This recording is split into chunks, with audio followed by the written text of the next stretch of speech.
How's it? Welcome back to the channel.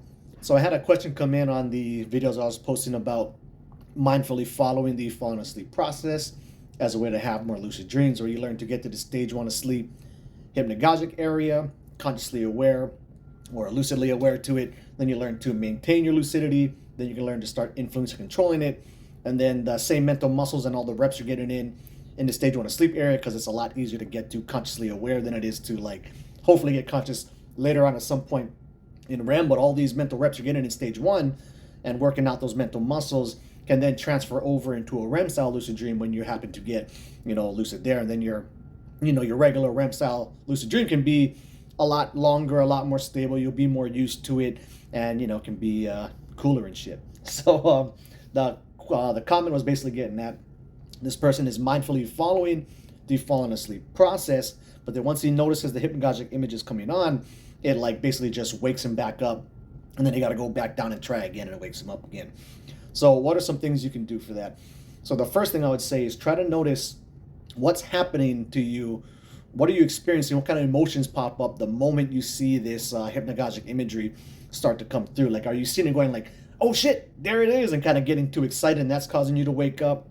Are you being, is it like surprising when it pops up and that's kind of what's getting you? Or, is it too jarring? Because it really can be pretty jarring sometimes, where you can see it build progressively from like barely visible state up into more, stronger and better visuals. But also sometimes it will just kind of pop through where it's basically pitch black, then all of a sudden a more clear type of image just kind of comes popping through, and just that jarring change can cause you to wake up. So if that is what's happening to you, I would say just stick with it, right? The more you get used to seeing this stuff come up, the more you'll get more accustomed to it, and then you can kind of start to tamping down and relax on maybe that surprise or excitement you may be feeling that's causing you to wake. I wrote some notes here. What else? So, also just stick with it in both the long term and the short term, where in the long term version of it, there's no rush really in trying to having to learn this quickly. You have your whole life to learn it. You can practice doing it every night, right? If it takes you weeks or months or even years to figure it out, all good, because once you figure it out, it can, well, first of all, it can just be used as like a regular falling asleep process that you can just do routinely as you're going to sleep, as I do relatively often. But then even if not, once you learn the skill, you basically have it. So you don't have to do it every single night. You can just use it, situationally when you want to, once you figure out how to do it. But then also in the short term, so say like you notice it come up, it wakes you up, you go back, you start sinking back down into stage one of sleep, you notice again, it wakes you back up. Just keep doing that shit, because it can definitely lead to insomnia happening. But that's one of the good things about insomnia, is that at some point the sleep pressure gets so strong that no matter what you do, these hypnagogic images will start flooding through. And then your real goal is, because you'll probably be very tired by this point, is just to kind of try and keep your conscious awareness and your lucidity intact, as it starts to kind of come flooding in. So yeah, so really, if you're noticing that's still progress. So that's good. I know some people who can't even get to the stage of even noticing these images coming through. So if you're doing that, that's excellent. Stick with it, and you'll start to figure things out. Then we also have prospective memory, which is basically intending to remember to do something in the future. So here we have both short-term prospective memory and long-term prospective memory, where the short version of prospective memory I like to think about as, say if you're looking at like a list of stuff to buy from the store, but you don't take that list with you. You look at it at home, you make it at home, and then you try to go to the store and remember to grab everything on the list. So if you happen to be gifted at that, just try to engage that type of memory. And then you could even just like stop paying attention to the imagery and just kind of fall asleep normally, and then just hope that your prospective memory will kick back up at some point as you're already into stage one hypnagogia, and then your lucid awareness can kind of kick in right there. Also, because as you're getting deeper into hypnagogia, sometimes it can start to become more stable. So say like it's more of a stable, full-on hypnagogic type of imagery. Maybe you notice it and it causes you to slightly wake up, so it gets a little bit kind of dimmed down, but you can still see it, and then hopefully it won't cause you to totally wake up, and then you can kind of just start to watch that lucidly aware and maintain it that way. But then also we have like the more longer term version of it, and this is a technique I'll kind of use just passively a lot. But because my short-term like working memory seems to be so shitty, I don't think it's my short-term like, remembering a shopping list memory that or prospective memory that gets me to get lucid when I'm going with this approach. I think of it as more as my long-term memory. I just built a habit of trying to be essentially mindful, because if you're mindful in the moment and you're in a REM style lucid dream, you'll realize things are weird. It's not quite like waking life. This stuff can't really happen. There's a flying elephant or something.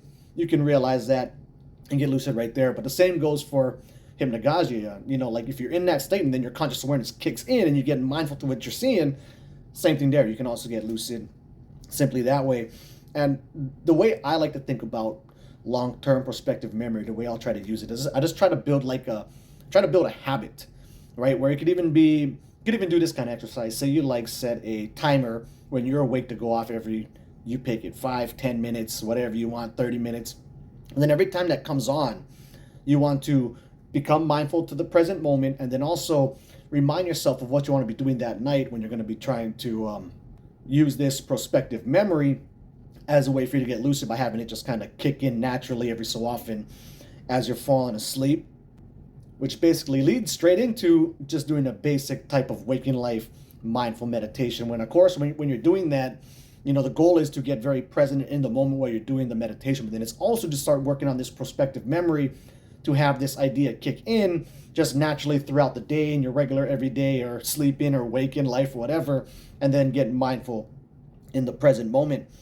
Also, when it comes to meditation, I think pretty much almost any type of meditation can really help you out here. Any type of waking life meditation practice, where even if you're doing like the positive thinking one that I was talking about in the video that he commented on, you're still setting that prospective memory to try and think positively more often, so you can remember next time you're feeling bad to potentially take this off ramp and focus on the good things instead of all the negative bad shit that's making you feel bad. But even with like object of attention styles of meditation, where say like you're following your breath, even when you're doing that, you want to follow it mindfully. You don't want to just get lost in the fact that you're following your breath. You want to keep that conscious awareness intact and know that you're following your breath on purpose, right? So even object of attention styles of meditation can work. But I would think almost the best one would probably be like open awareness, where you're sitting there in your waking life practice. You see a thought come up, you let it go. You see another thought come up, you let it go. But that same process when it comes to stage 1 hypnagogia, when you see those images come up, they come packed with so much narrative and story behind them that even though you let it go, it just keeps playing. But then you still have this one step removal to realize you're watching it on purpose, you're letting it go, but it's playing, so it does keep you lucidly aware then.